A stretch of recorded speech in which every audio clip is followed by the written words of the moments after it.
Hi friends, welcome to QApedia and this is our blog qapedia.com. Today the topic that we are going to discuss is software testing principles, and the subtopics that we will discuss are software testing principles, what is software testing principles, different software testing principles, and then we will see all the software testing principles. Like the first one is exhaustive testing is not possible, and then we will see example for that, and then we will see how to overcome this problem. Then we are going to see the second principle, testing shows presence of defect. Then we will see example for that. Then we will see third principle, absence of error fallacy, and then we are going to see example for that. Then we will see fourth principle, early testing, and after that we are going to see example for that. Then we will see defect clustering, and then we will see the example for defect clustering. And then we will see sixth principle, pesticide paradox, and then we are going to see the example for pesticide paradox, and we'll see how to overcome the problem of that. And then the last principle is testing is context dependent, and then we are going to see the example for that principle. After seeing all the principles, we are going to see what are the importance or advantages of software testing principles. Then we will see summary of the session and then question for the session. So let's start. Software testing principles. What is software testing principles? Software testing principles can be called as software testing rules as well. We cannot do software testing randomly. We must follow some rules so that the software testing process should be effective and we can test our application in an efficient way by putting less efforts. We can do maximum coverage with minimum efforts if we use software testing principles. Now, if you want to define software testing principles, then we can say software testing principles refers to a set of guidelines and concepts that must be followed while performing software testing so that the testing process is effective, efficient, and it delivers reliable results. Now let's say different software testing principles. So there are 7 different software testing principles, and those are: exhaustive or complete testing is not possible. Testing shows presence of defect. Absence of error fallacy. Early testing. Defect clustering. Pesticide paradox. And testing is context dependent. Now let's see the first principle, which is exhaustive or complete testing is not possible. So exhaustive testing or complete testing is not possible. That means if we start testing a particular feature of a software for all the input values, then it will take a lots of time, but we always have a limited amount of time when we do software testing. So we need to find the optimum way to do testing so that our efforts and time should be reduced, but we can do maximum coverage. Okay. Now, if you want to understand this particular principle, then let's see the example for this particular principle. Example for exhaustive or complete testing is not possible. Now, if we want to understand this principle, then let's take an example where we have to test a field on the website. This field that we are going to test, it accepts 4 digits at the most and only positive numbers are allowed, and we have to test this functionality in 10 minutes. This means that the field can accept any number between 0 to 9999, but any number less than 0 and greater than 9999 is not allowed. So if suppose we will try to test this field by entering all the numbers between 0 to 9999, then it is not possible to test this functionality in 10 minutes by entering all the numbers. Or suppose if we try to enter all the numbers less than 0 in the field, or suppose we try to enter all the numbers greater than 9999, then the testing will never end and testing will never be completed. So with these two statements, we can understand that complete testing is not possible. If we try to test the field by entering all the numbers, then it's not possible to test, and that's why we say that complete testing is not possible. Now, why are we saying that we should test it in 10 minutes? Because it refers to a timeline and every time there will be a timeline given to software testers to complete their testing, and that's why we have assigned some timelines to this testing as well. So to this particular testing also we have assigned some timelines of 10 minutes. Now how to overcome this problem? So we can clearly see with the example that exhaustive testing is not possible. So what we need to do, we need to complete this testing using some alternative approach, and that approaches are a part of software testing technique. And software testing technique we are going to study later. That is a different topic altogether which we have to cover later. Okay. Now let's see the second principle, testing shows presence of defects. Testing shows presence of defects. So when we do testing, it is for sure that we will find defects. It is impossible that an application is free of defects. Testing always talks about presence of defects and not absence of defects. So if we want to understand this principle, let's see example for this as well.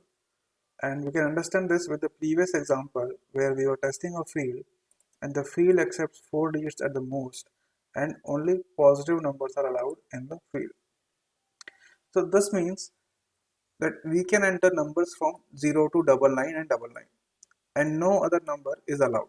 But if suppose we type a number, negative number like -1, or if suppose we type a number 10,000, which is 5 digit number with more than 4 digits, it's a 5-digit number, then what happens, this field should not allow. But if it allows, then it is a defect and there is a high chance of getting this type of defect, and this type of testing is called as negative testing. So sometimes what happens, that the testers will perform positive testing and will say that the product is defect free. So that's why we should be doing negative testing as well, because there is a high chance of getting a defect during negative testing. So we have seen that when we do more and more testing, we tend to find more and more defects, and that's why this principle says testing shows presence of defect. Now let's see the third principle, absence of error fallacy. So fallacy means a false belief. So when we have a false belief that there is no defect in our application and we say that the application is defect free and the application is launched into production environment so that the end user can use it. But if suppose the end user says that the application is not at all useful, it is not working as expected, which means the application is not usable by the end user, then this thing is called absence of error fallacy. There was no error, there was no defect, but still it is not useful for the end user. Okay, so if there is a software application which is tested properly and there is no defect in the application, but still the end user is not able to use it, if it's not useful for end user or it's not giving the required output to the end user, then this is called absence of error fallacy, and this kind of application will not be useful at all. Now if we want to see the example of absence of error fallacy, and we can understand this with the previous example where the field was accepting only numbers between 0 to 9999. Now if it is tested for only positive test cases, but we don't test it for negative test cases, and we say that yes, application is working fine, then we will have a false belief that the application is working fine and there is no defect because we tested on, because we didn't do the negative test, we didn't test it for negative test cases, and the end user might get a defect while doing negative testing. So this is one example of absence of error fallacy. Now let's see one more example. Absence of error fallacy might also occur if the requirement was something else, but the developer developed the application for some other requirement and tester tested it as per the instructions from the developer. So you see, testing is not just about testing test cases or finding defects or fixing those defects. Okay, testing is all about building the right product which can be used by the end user. So what should a tester do? Tester should know about the functional requirement, should know about the business requirement very well. So even if some mistake is done by developer, like if the developer is developing the application for wrong requirement, then the tester should be able to find it, should be able to get it fixed and make it usable for the end user. This is a principle, absence of error fallacy.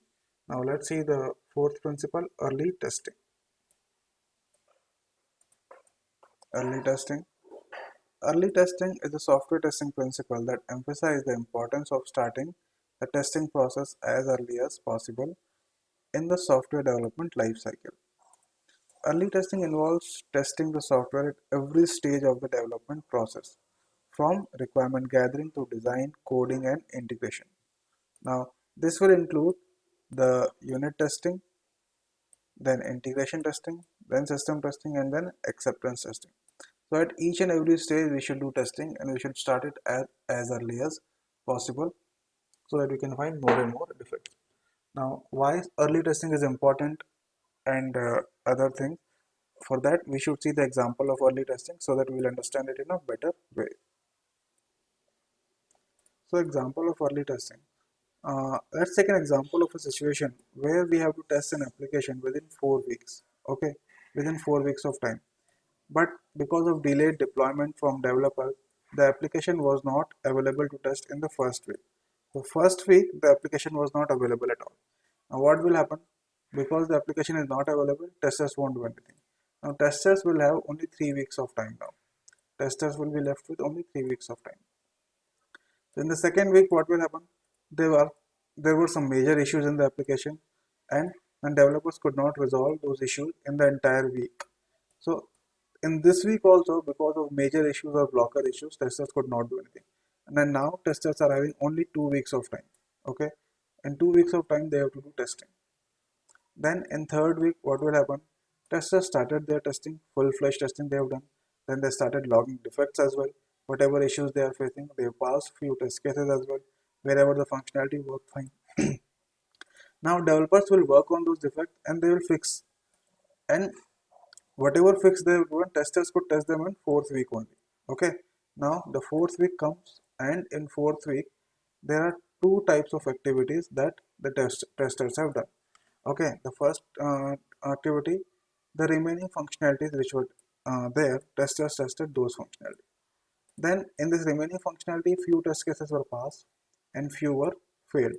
So what will happen? More defects will be logged. So now more defects are logged. Then second activity, testers have retested the defect.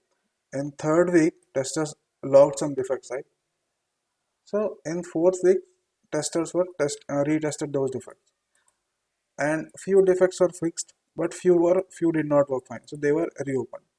Now here is the main problem. This is the main problem, that there are still some defects which needs to be fixed, but the timeline is over, and this is a big problem. So in order to avoid this type of situation, we must start our testing early, which is the principle early testing. Okay, so this is a complete picture that what happened in the first week. In first week, application was not available for testing. Testing could not be done. Then second week, application is having blocker issue. Again, testing could not be done. Then third week, blocker issue resolved. Testers started their testing, but some were passed, some were failed. So they logged some defect.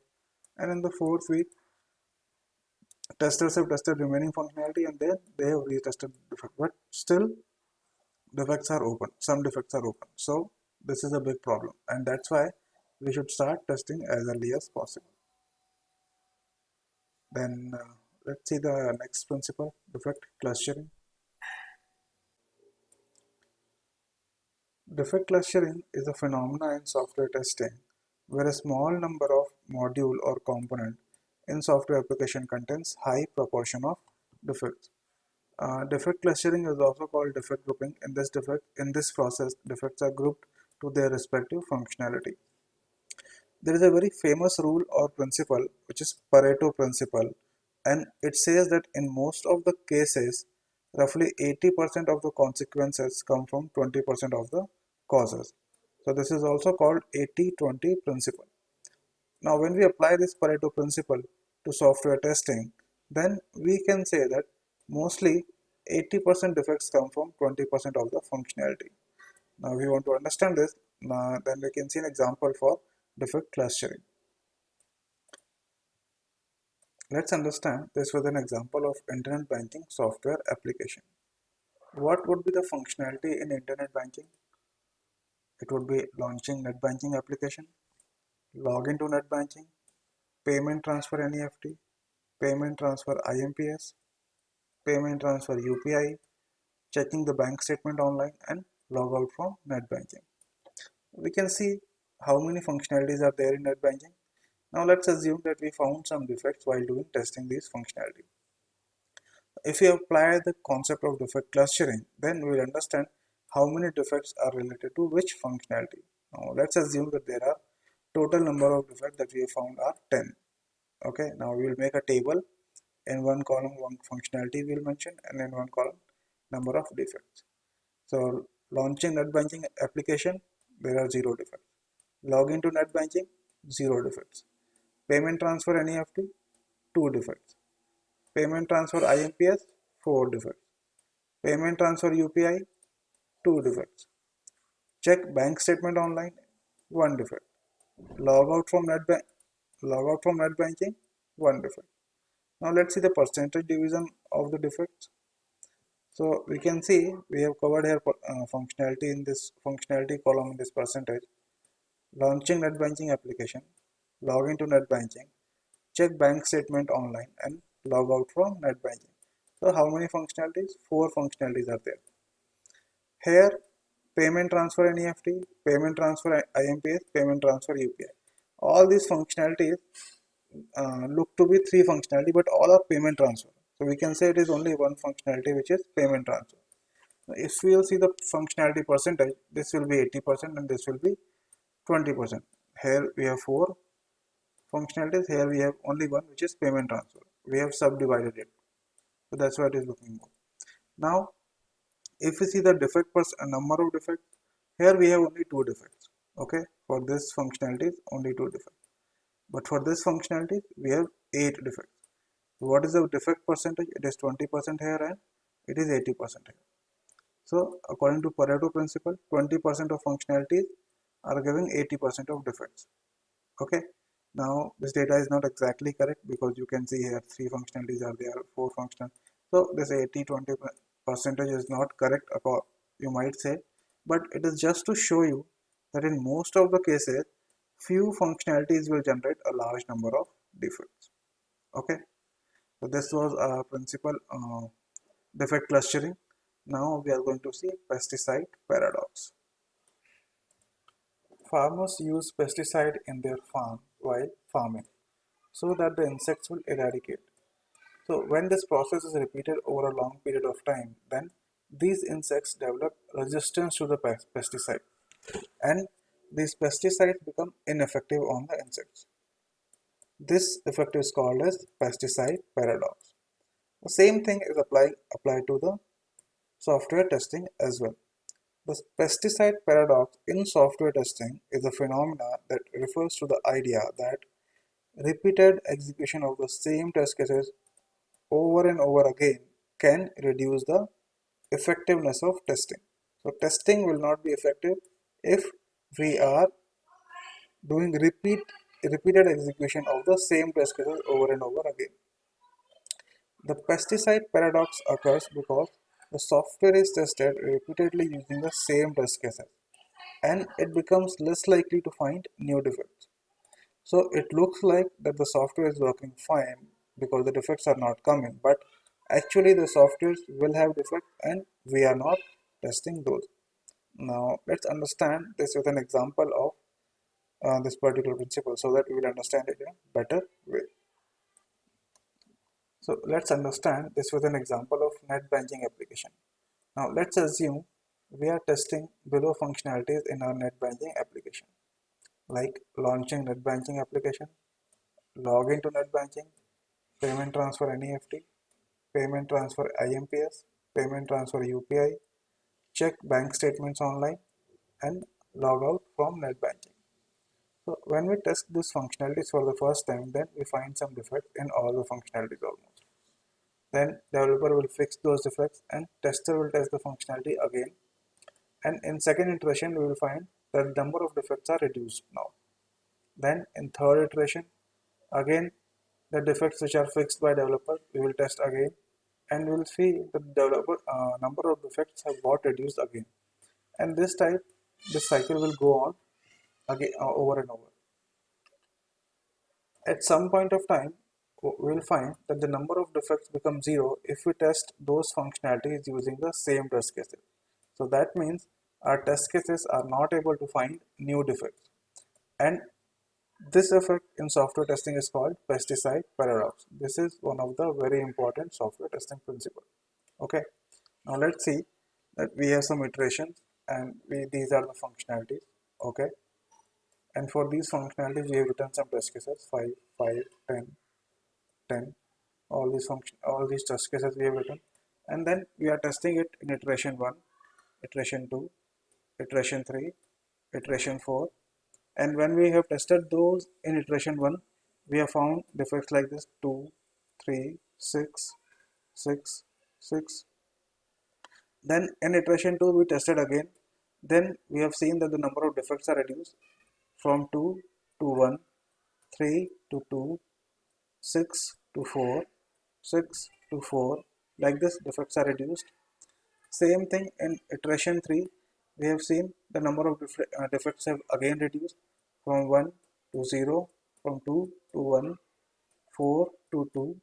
Like this defects are getting reduced iteration by iteration. And then again in the fourth iteration it has become 0 for most of the functionality. Now what is happening? Same thing is happening. We are testing, we did not change the test cases. We are testing it using the same test cases. We are not changing test cases. So what is happening, that our old test cases are not able to find new defects. Okay, and the defects have become 0 for few functionalities. You can see it has become 0, 0, 0. So it doesn't make any sense to test this functionality. So you can see that number of defects are getting reduced iteration by iteration. So it makes no sense to test functionalities with the same test cases where we are not getting any defects.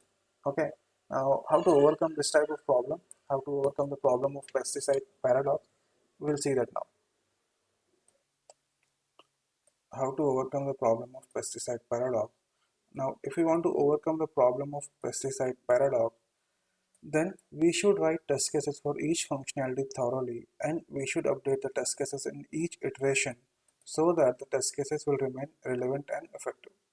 This way, we will be able to find new defects and will be able to test our software properly and will be able to deliver a quality product to our customers. Testing is context dependent. What is the meaning of it? We have to understand the meaning of context dependent.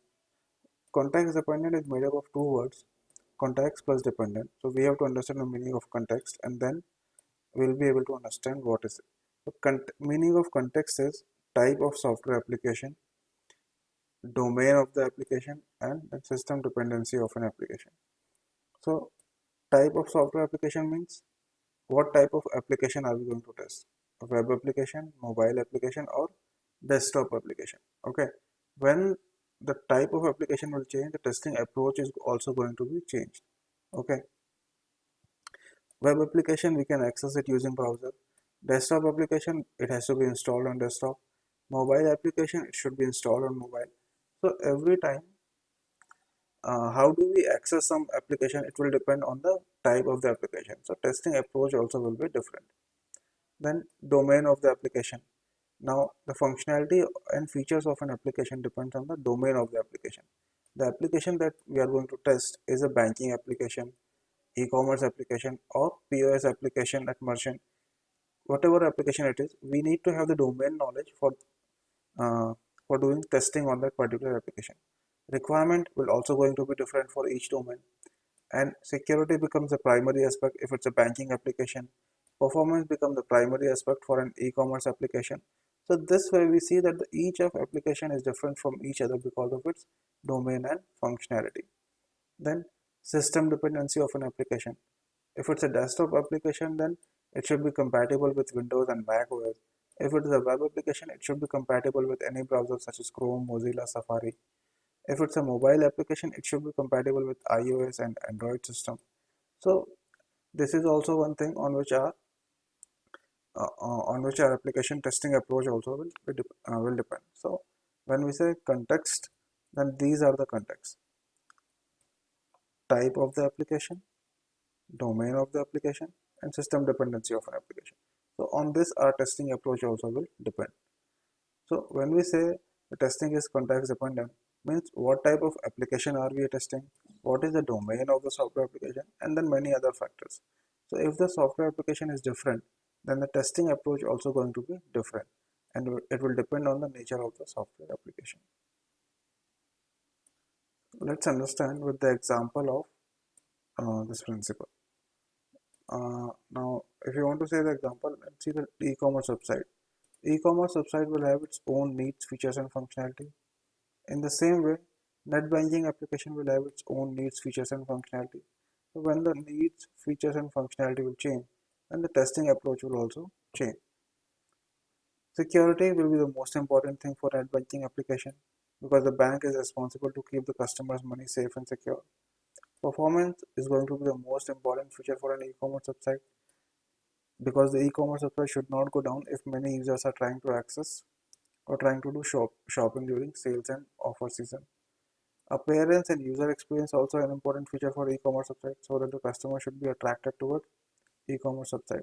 So we can see that whenever the type of application will change, the testing approach will also change. So that's why we say testing is context dependent. Importance or advantages of software testing principles. So software testing principles are very important so that we can do testing with full coverage and minimum efforts. So first principle, exhaustive testing is not possible, tells us that we cannot test a feature with all the input values. So we have to use some techniques to minimize our efforts, but we need to make sure that we have tested the features with full coverage. This is the first advantage of software testing principle. Then second advantage, absence of error fallacy. This principle tells us that we should be testing the product for correct requirement.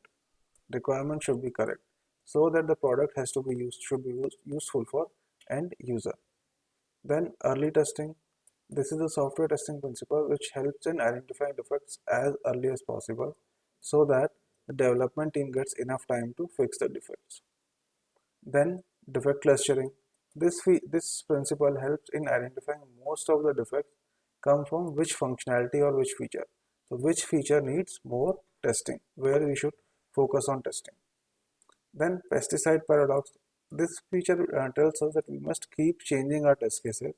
We should remove the test cases where defects are not coming, and we should keep adding new test cases for new features and functionality where we think more defects might come. Let's see the summary of the session.